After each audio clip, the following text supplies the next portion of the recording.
Hello there, Ben here, and welcome to Chompt Down Reviews, where I talk movies with my friends, but this week, we're gonna do our first TV series. And we're starting it off with The Flash on the CW, a show that's sitting pretty at 98% on Rotten Tomatoes. And with me to do that is my neighbor's son, who has been bugging me all day to do a video with me. His name is Jeffery Allens, and here he is. Jeffery Allens, welcome to the show. Hey y'all, thanks for letting me on the show. Do you like The Flash? He's alright, but How do you mean? Sonic is way faster. Oh no, here we go. Sonic's the best! Oh, and he brought his hat.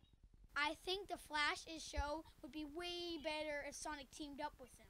I think they could kick butt and go super speed together and run around together. Alright, Jeffrey, we're gonna have to jump to the review. For now, let's talk about The Flash.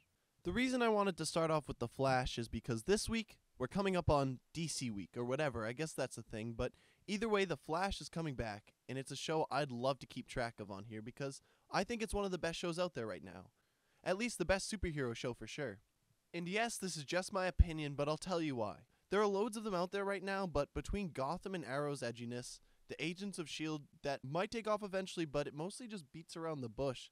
And then there's Marvel Netflix shows, which are awesome, but they aren't a weekly show, so they're more like unnecessarily long movies, but don't get me wrong, I do love them. This show has an awesome cast, awesome villains, and a great team of writers. But that's not exactly what's best about it. The Flash is about Barry Allen, a boy struck by lightning and given the power of running at impossible speeds, and who becomes the fastest man alive. Hey man, but Hedgehog? Shush up, Jeffrey. I think The Flash is the best superhero show because it captures the feel of a weekly comic book adventure better than any of the other ones do. So if you think the fact that Jessica Jones wasn't really a superhero show makes it the best, then this probably isn't the right place for you. For one, it's really bright and upbeat, not like the way that every other hero has to be dark and brooding in the DC universe. And just like in comic books, the show has crossover episodes with other superheroes, which is wicked fun because everyone loves to see their favorite heroes team up.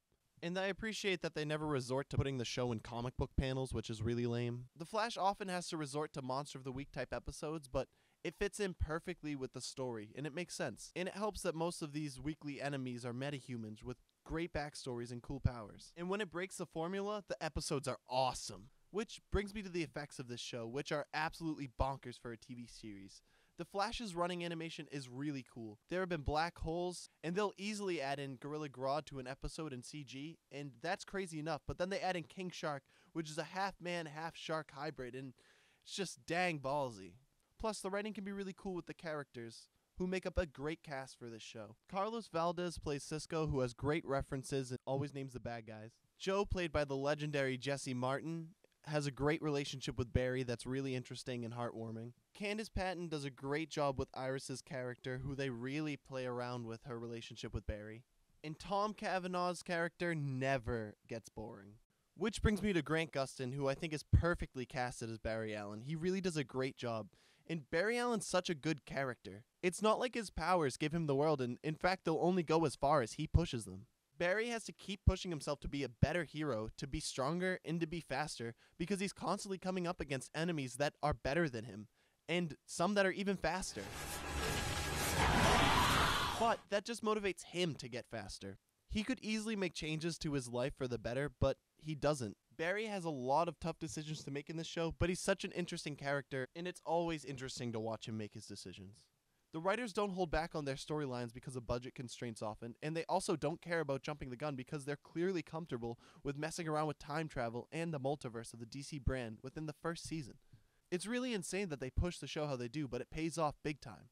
This series also makes really smart decisions that make more fun to watching it, like playing Cold as Ice at the bar when the Flash is asking Captain Cold for help. 5 very bad, very angry people who have powers. Powers, The references to the comics are often, and even potential future characters, like everyone's favorite, and they're fun to watch out for. And the costumes are sick. My biggest problem with the show is also one of the reasons why I like it so much, because of how it's dealt with. The dialogue can be pretty corny sometimes in the middle of an episode when there's not much going on, to the point where you'd think you'd want to gag, but it kind of fits the world the show is set up. The writing also helps the show keep its light tone. The Flash has a lot of emotional climaxes as much as action-based ones, and without the corniness, it would feel just like a superhero show that tries too hard to make you care. But keeping the show at a light, near corny level lets it stay realistic to how the characters would act when really dramatic things happen, which they do.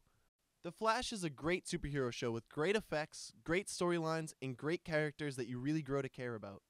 And it's a show that really stays true to the source material while also making a clear path in a different direction. Not to mention that when we last left the show, we had a Barry Allen that was broken and defeated by his biggest adversary yet. I still like blue a lot more than red, but So, I didn't change your mind at all? I'll watch the show, but the Flash will never beat Sonic. No way. Well, what do you think? Have you seen The Flash? Are you gonna watch The Flash? Let me know down below. And which speedster do you think is the best, Sonic or the Flash? Seriously, thank you so much for watching. Please like, share, and subscribe. It does a lot, not much more than just give me motivation, but that motivation really helps a lot. I've had a lot of fun making these videos so far, and The Flash was a great one to make because it's one of my favorite shows, but I'd love to keep going, and the motivation helps so much. Thank you again, and I'll see you soon.